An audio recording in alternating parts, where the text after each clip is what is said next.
Le président du Faso est par ailleurs revenu sur sa ferme volonté de combattre la corruption dans toutes ses formes et assainir la gouvernance au Burkina Faso. Pour les 5 ans à venir, il annonce de nombreux chantiers de développement. Le compte-rendu de William Achille Kabouri. Le développement endogène et l'affirmation de la souveraineté, c'est ce qui guide le président du Faso. Face aux forces vives, il réaffirme son engagement à combattre la corruption sous toutes ses formes. La corruption, la mauvaise gouvernance dans les différentes administrations, le manque d'éthique persiste. Certains organes ont été donc mis en place dans le cadre de la lutte contre la corruption et dernièrement certains arrêtés ont été pris pour ce qui concerne les primes de dénonciation. Le dernier acte à poser sera fait avant donc la fin de ce mois. C'est un organe qui devra siéger dans tous les ministères pour s'auto-saisir de certains dysfonctionnements, des actes de corruption et pouvoir agir. Parce que nous avons beaucoup de gros travailleurs aussi dans l'administration, mais qui sont mis à l'ombre, qui sont souvent mis à l'écart.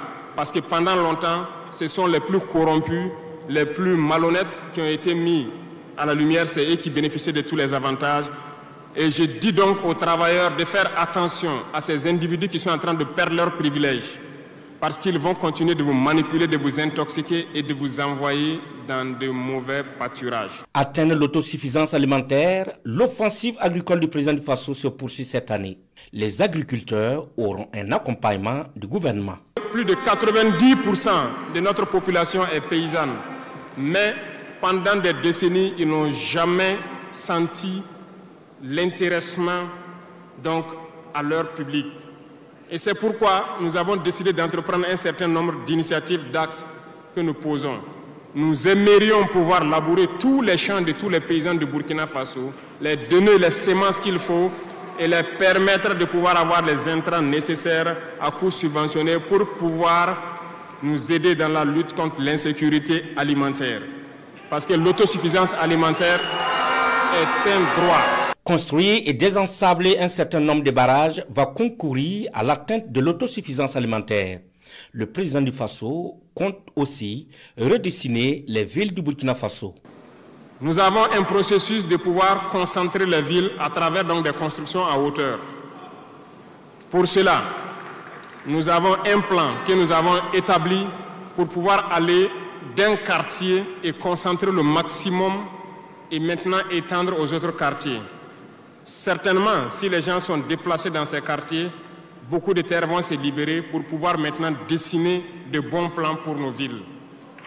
Nous allons commencer par des villes, un certain nombre de villes d'abord, et pouvoir l'étendre à toutes les autres villes. Une population qui mange à sa faim et vit dans un milieu assaini garantit déjà sa santé. C'est la conviction du président du Faso qui compte rehausser le plateau technique d'un certain nombre de centres hospitaliers régionaux et abaisser les prix des actes sanitaires. Dans le domaine des mines, le président du Faso veut que son exploitation soit souveraine. Nous avons adopté une nouvelle politique. Le Burkina regorge de beaucoup de sortes de minéraux, mais il y a quand même un minéral pour lequel il n'y a plus de secret pour les Burkinabés.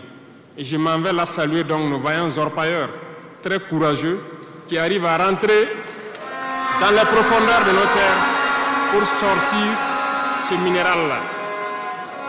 Nous nous sommes dit, pourquoi continuer à laisser des multinationales étrangères venir puiser notre or pendant que nous savons l'exploiter nous-mêmes?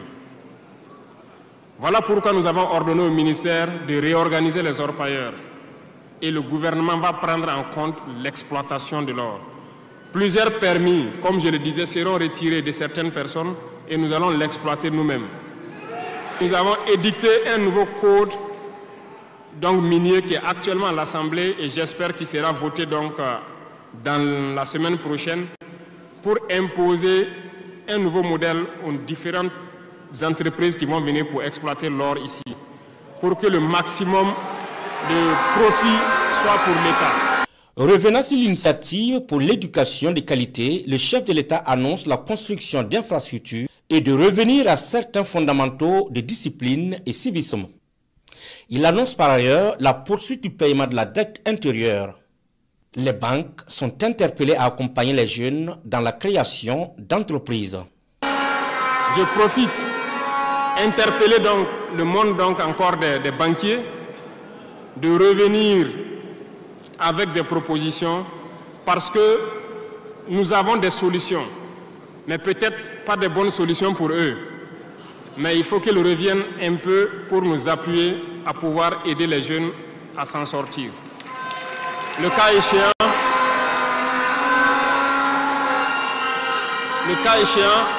nous serons obligés de mettre en place un plan, peut-être qui ne va pas plaire, mais nous serons obligés.